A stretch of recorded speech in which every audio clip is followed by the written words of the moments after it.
The headliners, the headliners.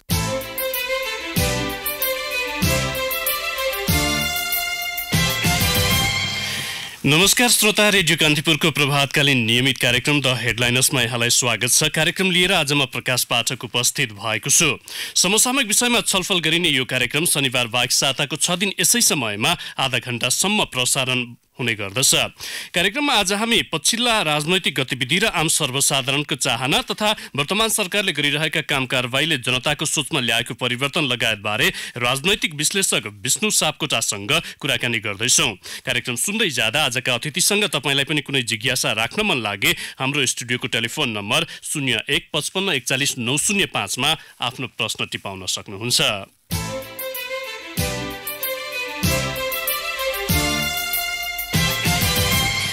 जनअपेक्षा अनुसार सरकार चल्न सकेन भनेर एकहोरो कराउनेहरू जस्तै केही आशा पाल्नुपर्छ भन्नेहरूको जमात मुलुकको पछिल्लो राजनैतिक घटनाक्रमसँगै जुर्मुराउँदै गएका छन्। सामाजिक सञ्जालहरूमा मुलुक सञ्चालनको मार्गचित्रसँगै पक्ष विपक्षका चर्काचर्की पछिल्लो समय धेरैको दैनिकी जस्तै बनेको छ। समर्थन र आलोचना मात्र होइन, तर्क र कुतर्कले पनि राजनैतिक सुझबुझ र मनोविज्ञानलाई प्रभाव पारेको प्रष्टै देखिन्छ।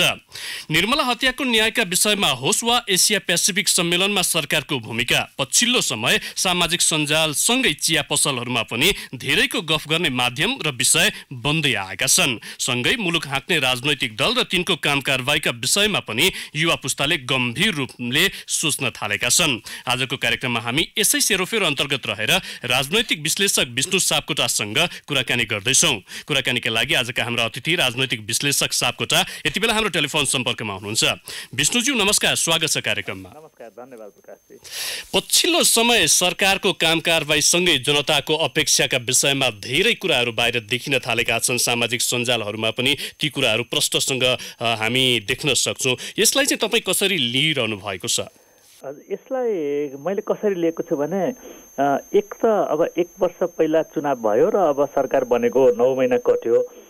त्यसबीचमा यो 2/3 सरकार अथवा नेकपा जुन पार्टी बन्यो त्यसपछि नेपाल जुन राजनीतिक चरणमा प्रवेश गर्यो, सबै कुरो 1-2 महिनामा नै भइहाल्छ भनेर एउटा जनताको तर्फबाट पनि एउटा अलि अधैर्य खालको र अलि अवास्तविक खालको अपेक्षा थियो होला, जुन नाजायज होइन। किन होइन भने यति धेरै वर्ष यस्तो लामो राजनीतिक सङ्क्रमणबाट गुज्रिएको, अब स्थायित्वतर्फ गएपछि र यस्तो दह्रो सरकार बनेपछि केही कुरो तुरुन्तै देख्न पाइन्छ होला भन्ने अपेक्षा भयो। तर चाँडै भइदियोस् भन्ने थियो एकातर्फ। भने अर्कोतर्फ के भइदियो भने यो नयाँ राजनीतिक परिप्रेक्ष्यमा यति दह्रो सशक्त पुरै म्यान्डेट पाएको सरकार बन्न पनि काम कसरी भयो त भन्दा विगत 10-15 वर्षका अरू ती छोटा खालका सरकारहरू जुन थिए राजनीतिक अस्थिरताको बीच, ती सरकार र यो सरकारको बीच के पनि फरक भएन भन्ने एउटा प्रमुख मलाई लाग्छ निराशा जगाउने कारण त्यो हो। र दोस्रो, यो सरकारले अब दीर्घकालीन रूपमा केही नीति कार्यक्रम ल्याएर अब नेपाल बिस्तारै राम्रोतर्फ हुँदै जानेछ भन्ने आशा जगाउने कार्यक्रम पनि केही देखिएनन्। एक दोस्रो, दैनन्दिन जनताले अनुभूति गर्नुपर्ने कुराहरू हुन्छ नि, त्यो सुशासनका कुराहरू, बाटोघाटोका कुराहरू अथवा यातायातका ती कुराहरू थियो। कतिपय राम्रा सुरुवात गर्न खोजेका कुरा पनि बिचमै तुहे। त्यस बिचमा यो सरकारले अब गर्दै नगरे पनि हुने खालका, तपाईँले अघि परिचयमा पनि भन्नुभएको थियो यो युनिफिकेसन चर्चको एसिया समिट जुन भइरहेको छ भनेको, यो सरकार ठ्याक्कै के को लागि बनेको हो, यसको भिजन नै छ कि छैन अथवा एउटा सोच नै छ कि छैन सरकारको भन्ने खालको अलमल देखिएको कारणले त्यो जनताको निराशा थप बढेको हो जस्तो लाग्छ मलाई। यो सरकारको रवैयाप्रति पनि जनताहरू त्यति सन्तुष्ट देखिँदैनन्। पछिल्लो समय सरकारका काम कारबाहीलाई लिएर पनि जनताहरूमा नैराश्यता बढ्दै गएको अवस्था छ। पछिल्लो समय सामाजिक सुरक्षाको विषयमा जुन सरकारले एउटा घोषणा गरेको छ त्यो पनि प्रचारमुखी भयो। अलिकति एउटा कार्यान्वयनको पाटोलाई एकातिर थन्क्याएर सरकारले आफ्नो प्रचारमा चाहिँ अलिकति बढी समय केन्द्रित गर्यो भन्नेहरूको जमात पनि छ। यसमा चाहिँ तपाईँले कसरी सोच्नु भएको छ अथवा के विश्लेषण गर्नुहुन्छ? मलाई के लाग्छ भने त्यो सामाजिक सुरक्षा तयारी त्यसको 2-4 वर्ष देखिरहेछ। अहिले यो सरकारले ल्यायो जुन राम्रो हो होइन, तर त्यसको जुन राम्रोपना हो त्यो पनि ओझेलमा किन पर्यो भने एक त यदि यो सरकार आएपछि नै यो कुरो सुरु भएको हुन्थ्यो भने त्यो कुरा पहिलेदेखि उहाँले बताइराख्नु भएको हुन्थ्यो। त्यस्तो थिएन, तयारी भइरहेको थियो घोषणा गर्ने, एउटा बिन्दुमा पुगेपछि तयारी गर्न सक्नुभयो। तर त्यो सरकार आफूले के पनि गरेन भनेर जनताको तर्फबाट अथवा अन्य क्षेत्रबाट पनि धेरै आलोचना भएको छ भन्ने चाहिँ सायद थाहा थियो।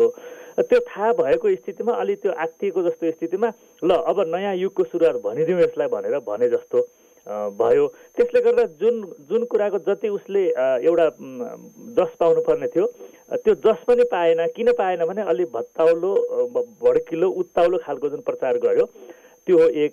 दोस्रो अब त्यो लागू भएपछि मात्रै देखिने हो होइन कस्तो हुन्छ भन्ने। जे होस् अब त्यो ल्याउने कुरा सकारात्मक हो तर त्यसलाई हामीले कुन परिप्रेक्ष्यमा हेर्नु पर्ला भने त्यो एउटा धेरै वर्षको तयारीपछि अहिले ल्याएको कुरालाई सरकार जुन तहमा गएर प्रचार गर्नु पर्यो त्यसले के देखाउँछ भने सरकारले देखाउने खालका अरू खास काम केही पनि थिएनन् र त्यो कुरा एउटा ठुलो मौकाको रूपमा उसले चाहिँ प्रयोग गर्न खोजेको देखियो। जस्तो कार्यान्वयन पाटोका विषयमा सरकारले जुन गम्भीर्यता देखाउनु पर्ने हो त्यो देखाउन नसकिरहेको अवस्थामा नयाँ युगको सुरुवात मान्न सकिएला यो कार्यक्रमलाई? यसो अब नयाँ युगको सुरुवात त अब अति ठुलो भयो हेर्नुहोस्। अब यो कार्यक्रम सकारात्मक हुँदै हो होइन त्यो अन्यथा नबुझियोस् तर पनि नयाँ युग भनेको त यो त धेरै ठुला कुरा भयो नि होइन। यो भनेको नेपालको श्रमिकहरूलाई एउटा सामाजिक सुरक्षाको नयाँ प्रबन्ध ल्याइँदैछ होइन। जबकि यो फेरि सरकारले कुनै नयाँ ल्याउने होइन त आफूले अहिले महिनामारी तलब पाउने ठाउँमा त्यो एउटा कोषमा जम्मा गर्ने र 15 वर्ष निश्चित समय काम गरेपछि रिटायर भएपछि त्यही पैसा बाँडेर लिने हो। त्यसले गर्दा तपाईँ मूल्यको भ्यालुको हिसाबमा हुनुहुन्छ भने रिटायर हुँदाखेरि पहिला पैसा जति पहिले लिइसकेको स्थितिको सट्टा अब आफैले जम्मा गरेको पैसा लिने हो खास होइन जुन राम्रो हो। तर नयाँ युग भनेको त त्यस्तो होइन। बरु राजतन्त्रबाट गणतन्त्रतर्फ नेपाल प्रवेश गर्दा त्यो नयाँ युग थियो होइन। अब तर अहिले एउटा सामाजिक सुरक्षाको योजना ल्याएर नयाँ युग भन्ने हुँदैन। त्यसमाथि अर्को विडम्बना हेर्नुहोस् अब यसले अहिले 20-30 लाख अथवा 8-10 लाख कति श्रमिकलाई तत्काल फाइदा गर्छ। नेपालको 3 करोड जनसङ्ख्यामा मुख्य युवा जनशक्ति 40 देखि 50 लाख अहिले पनि सरकारी तथ्याङ्कले त 62 लाख युवा विदेशिएको भन्ने पनि केही तथ्याङ्कहरूले त देखाइरहेको अवस्था छ होइन। भनेदेखि त्यति ठुलो सङ्ख्यामा अब त्यति ठुलो मात्रै होइन कि अहिले प्राय सबै जसो युवा होइन जो अलिअलि नेपालमा बस्न टिक्न सकेका छन् तीभन्दा बाहेक चाहिँ विदेशमा त्यो पनि एउटा श्रमिकको रूपमा जानुपर्ने स्थिति छ भने अब अनि ती सबै 50-60 लाख युवा नेपालले फर्कन सक्ने स्थिति यहीँ काम गर्न सक्ने स्थिति रोजगारी भयो भने नयाँ युगको सुरुवात बरु त्यसलाई भन्न सकिन्थ्यो। अब अहिले यसलाई नयाँ युग भनेरै भन्नु त हुँदैन। भनेपछि सरकारले जनतालाई आँखामा छारो हालिरहेको अवस्था हो यो? यसो सरकारले के हो भने यो 9 महिनासम्ममा खासै मैले यो गरेँ भनेर गर्व गर्न लायक काम गर्न नसकेको स्थितिमा यो सामाजिक सुरक्षाको योजना घोषणा गर्ने मौकालाई एकदमै गरिराखेको थियौँ भनेर चाहिँ भन्न एउटा त्यो मौकालाई प्रयोग गरेको जस्तो लाग्यो। अब यो वर्तमान सरकारको लक्ष्य अथवा भनौँ उसको नारा र उसको हिँडाइ समानान्तर दिशामा अगाडि बढेको छ भनेर भन्दा म गलत भएँ?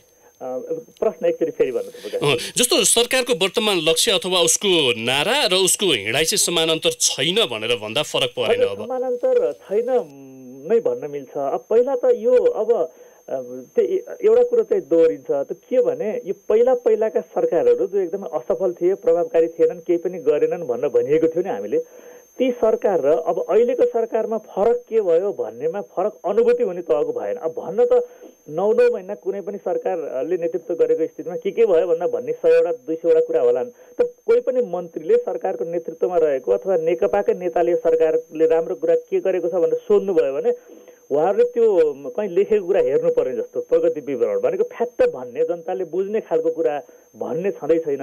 त्यसले गर्दा पहिला त यो लक्ष्य नै के थियो भन्नेमा पनि प्रष्टता देखिएन। अब दोस्रो यो कुरा केसँग जोडिएला भने त नेपालका राजनीतिक दलहरू कसरी सञ्चालित हुन्छन् दलभित्र नीतिगत तहमा वैचारिक तहमा आफू सरकारमा गएपछि के कसरी गर्ने भनेर कतिको छलफल हुन्छ हुँदैन। हुन त अहिलेको नेकपाको त झन् अब बैठक नै समेत भएको छैन। अब केन्द्रीय समितिको एउटा पनि बैठक भएको छैन पार्टी एकीकरण भएपछि एउटा परिचय गर्ने बाहेक स्थायी समितिको बसेकै छैन कति महिना भयो पोलिट ब्युरो बनेकै छैन भनेदेखि यो त एउटा पाटो भयो कि तर त्योभन्दा पहिला पनि राजनीतिक दलभित्र विज्ञता कसरी बढाउँछन् त्यहाँ ज्ञान कसरी बढाउँछन् अरू बाहिरका विज्ञहरूसँग सल्लाह गरेर विभिन्न नीतिगत तहमा भनौँ विभिन्न मन्त्रालय कसरी लैजाने भनेर छलफल हुँदैन। त्यसले गर्दा सरकारमा जान्छ जो कोही मन्त्री हुन्छ यो भएको यथार्थ मैले भन्दैछु मन्त्री भएर शपथ खान गएपछि ती थाहा पाउने स्थिति छ आफू कुन मन्त्रालयको नेतृत्व गर्ने रहेछ भनेर भनेदेखि त्यो सम्बन्धित व्यक्तिको त्यो मन्त्रालयमा कुन भिजन होला गर्न सक्ने के होला क्षमता के होला तरिका के होला भने यी सबै कुराले गर्दा त्यहाँ गएर के गर्न गएको भन्ने न थाहा थिएन।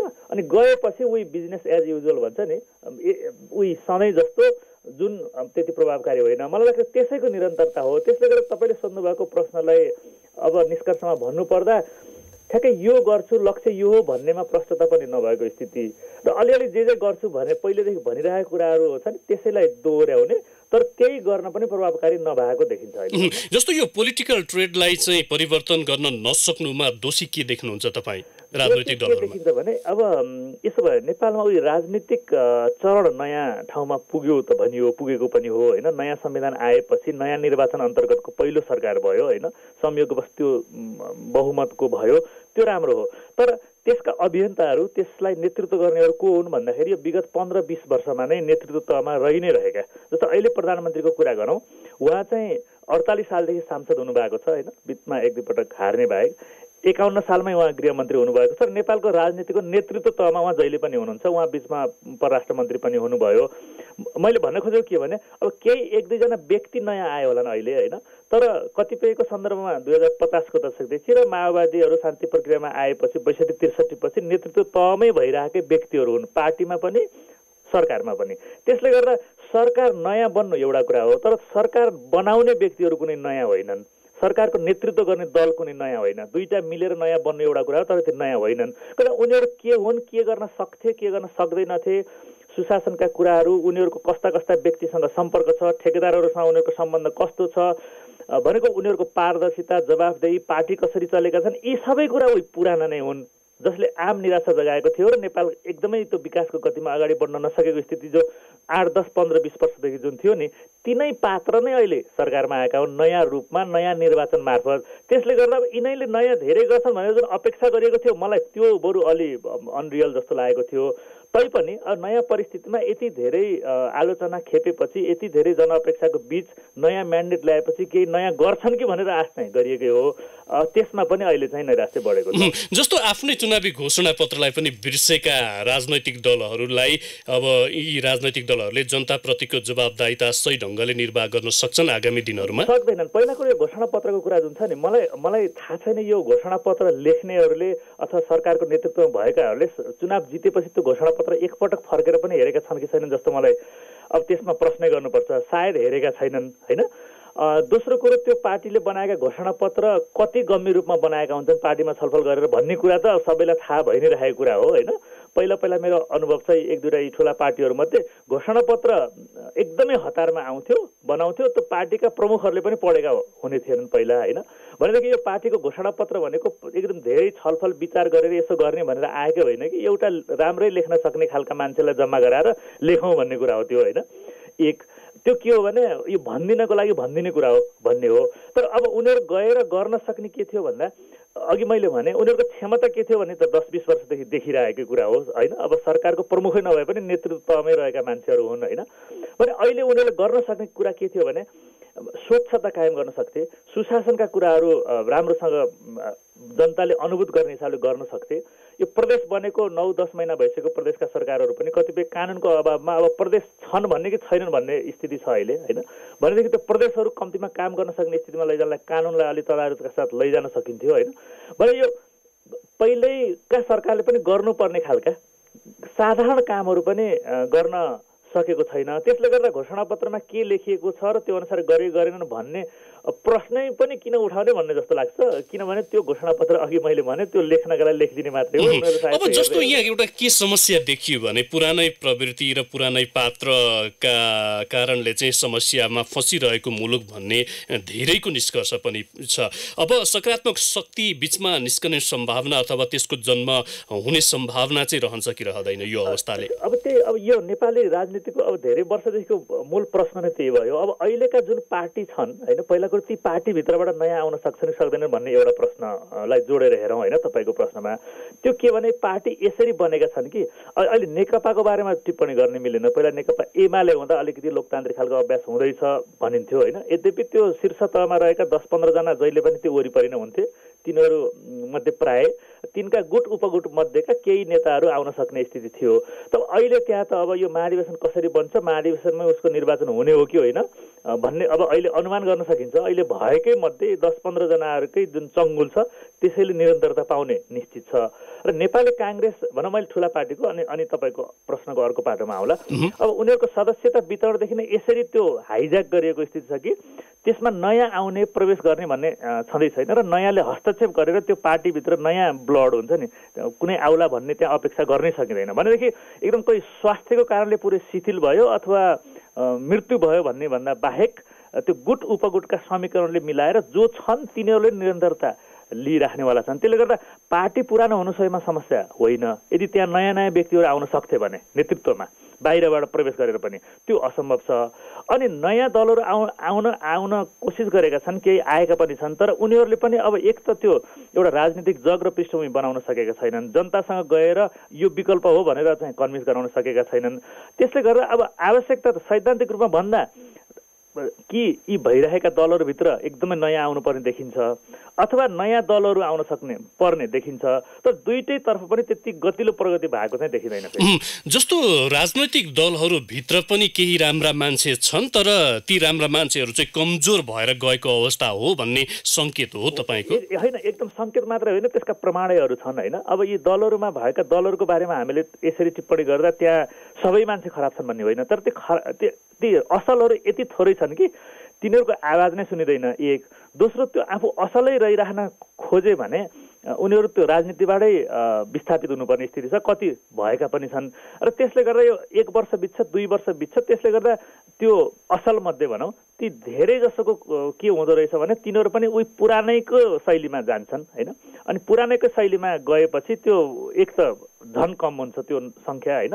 अहिले पनि त्यो केही असल होला, तर तिनीहरूको त्यति सुनिँदा पनि सुनिँदैन, तिनीहरूलाई उही प्रभावशाली पनि मानिँदैन। किन प्रभावशाली हुनलाई त स्रोत हुनु पर्यो होइन, आर्थिक स्रोत उसँग हुनु पर्यो, त्यसको आधारमा पहुँच बढाउनु पर्यो, कार्यकर्तालाई पाल्नु पर्यो, कार्यकर्ता कसरी पालिन्छन् भन्ने पनि हामीले देखिरहेको कुरा छ होइन। त्यसले गर्दा यो दलभित्र जति बच्चे खुचेका राम्रा खालका नेताहरू होला नि उनीहरूको हस्तक्षेपले पार्टी चाहिँ सुधारिने जस्तो देखिँदैन। विष्णुज्यू, पछिल्लो समय एउटा सबैतिरको एउटा चर्चाको विषय छ जुन नेपालमा हिजोबाट सुरु भएको छ एसिया पेसिफिक सम्मेलन। राज्य संयन्त्रभित्रबाट व्यापक विरोध हुँदा पनि पेसिफिक सम्मेलनमा सरकारले देखाएको यो सदाशयतालाई चाहिँ तपाईँ कसरी लिनुहुन्छ? मैले कसरी लिन्छु भने यो एक त नेपालका सरकार अथवा राजनीतिक नेतृत्वहरू कुनै विदेशीले केही कुरो अनुरोध गर्यो भने खासै नसोची त्यसको बारेमा बुझ्दै नबुझी बुझ्ने क्षमता कति छ एउटा, र त्यो भएको क्षमता अनुसार पनि बुझ्ने कोसिसै नगरी संलग्न भइहाल्छन् एक होइन। यसको बारेमा मलाई के लाग्छ भने यस बाहिर आएको रिपोर्ट अनुसार मात्र होइन कि यो 2066 सालमा माधव कुमार नेपाल प्रधानमन्त्री हुँदा पनि यस्तै स्तरको हो कि कस्तो एउटा सम्मेलन भएको थियो, उहाँ प्रधानमन्त्रीको रूपमा जानुभएको थियो।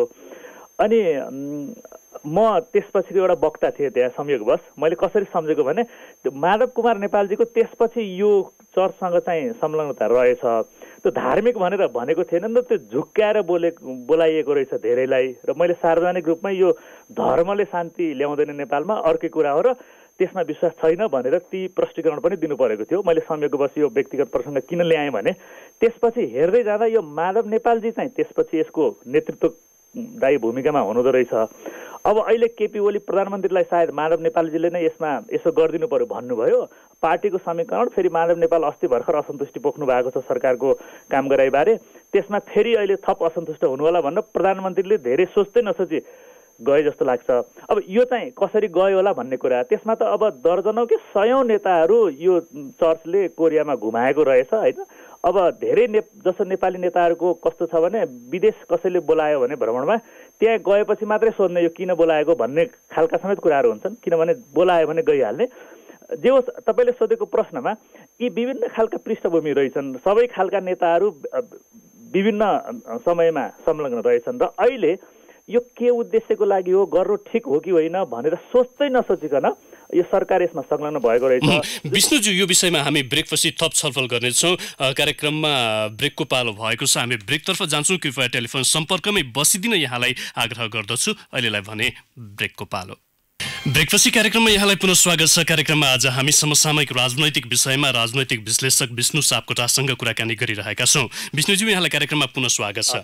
हामी ब्रेक अघिकै प्रसङ्गमा जाउँ। जस्तो यो सम्मेलन नेपालका लागि अवसर हो कि चुनौती हो भन्ने धेरैको एउटा अन्योलता पनि छ। तपाईँ चाहिँ के मान्नुहुन्छ, पछिल्लो समय नेपालमा आयोजना भएको यो सम्मेलन नेपालका लागि एउटा अवसर हो अथवा यो चुनौतीका रूपमा अगाडि बढिरहेको छ? अवसर हुँदै होइन।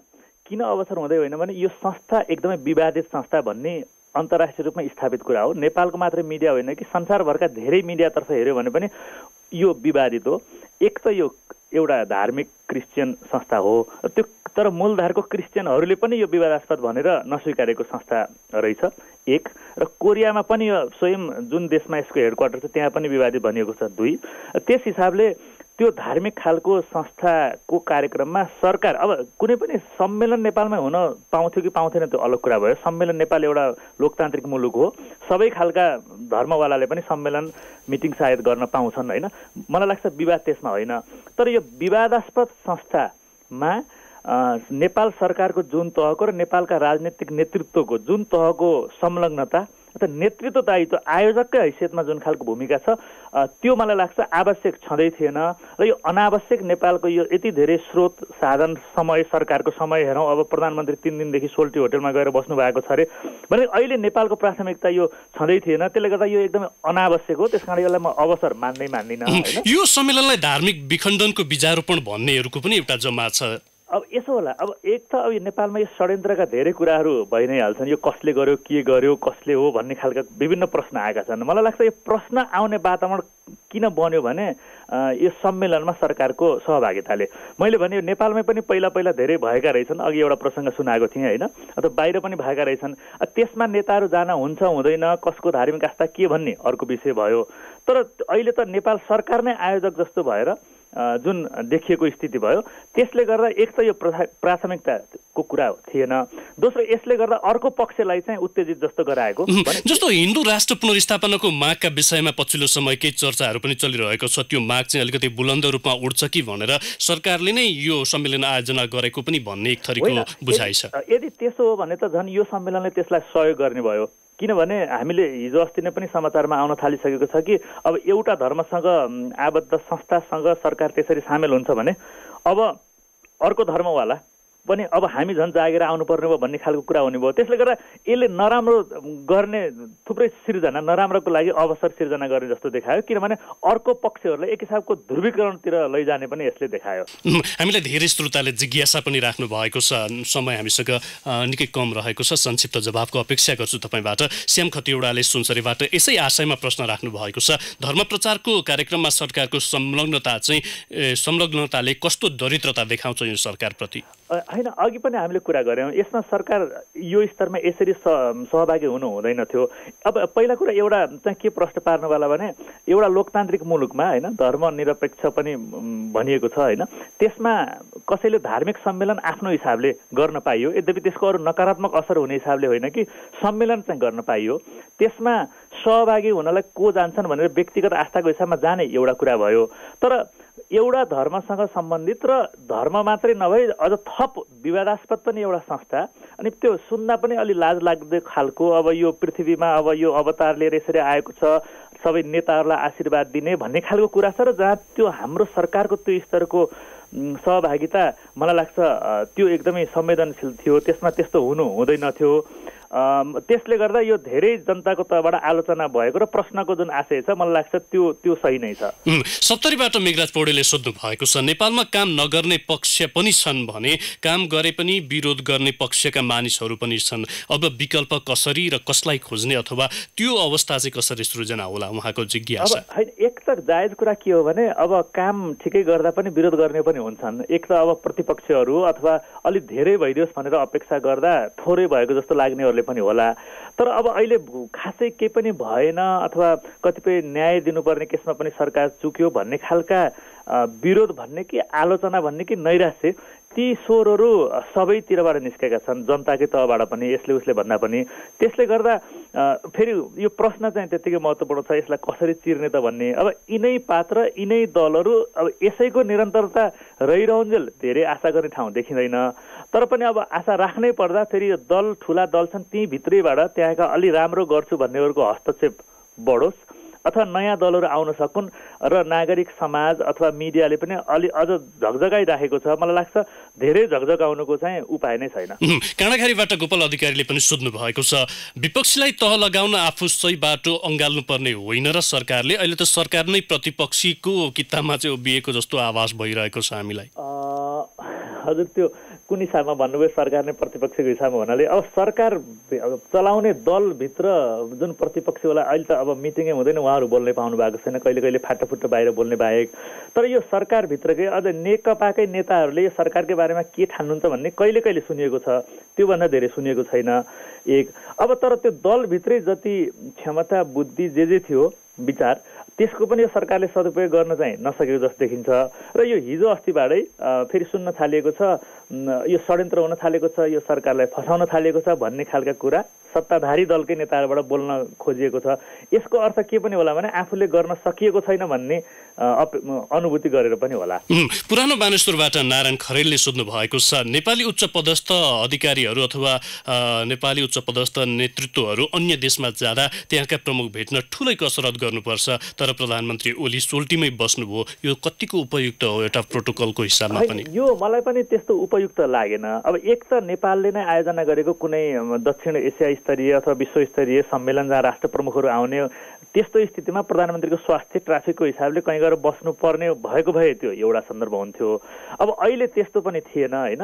र जो विदेशका पाहुना आए भनिएको छ होइन, प्रधानमन्त्री अथवा म्यानमारकी नेत्री होइन, एक त उहाँहरू स्वयं विवादास्पद हुनुहुन्छ अहिले, र त्यसमा यो आफू अब एउटा धार्मिक संस्थाको कार्यक्रममा आएको व्यक्तिहरूलाई भेट्न प्रधानमन्त्री त्यहाँ गएर बस्नु मलाई लाग्छ त्यो उपयुक्त थिएन।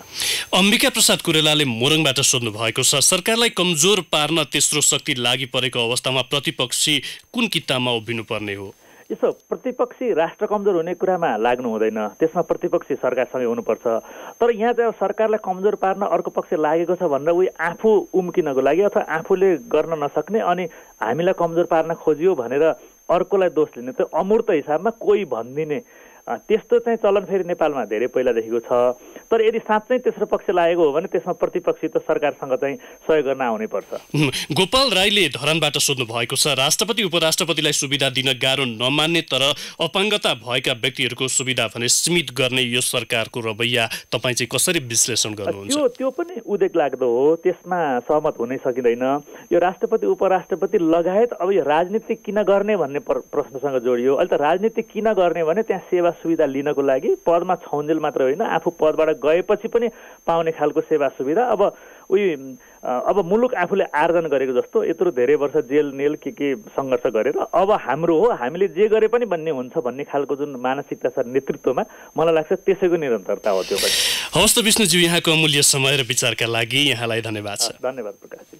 हवस् त श्रोता, आजका लागि कार्यक्रमको निर्धारित समय पनि सकिएको छ। समय अभावले नगेन्द्र प्रसाद लामिछानेले धनकुटाबाट, त्यसै गरी चुडामणि भट्टराईले मोरङबाट, त्यसै गरी धनकुटाबाट सञ्जय दनुवार, झापाबाट बलभद्र आचार्य, डोलराज पराजुलीले रूपन्देहीबाट सोध्नु भएको प्रश्न हामीले राख्न सकेनौँ। कार्यक्रममा प्रश्न टिपाउने र सुनेर साथ दिने तपाईँ सम्पूर्ण श्रोतालाई धेरै धेरै धन्यवाद। फरक प्रसङ्ग र अतिथि लिएर भोलि फेरि आउनेछौँ। आजको कार्यक्रमबाट न्युज डेस्कका सबै सहकर्मीसँगै प्राविधिक मित्र गङ्गाराम पाण्डे र म प्रकाश पाठक पनि बिदा हुन्छौँ। नमस्कार।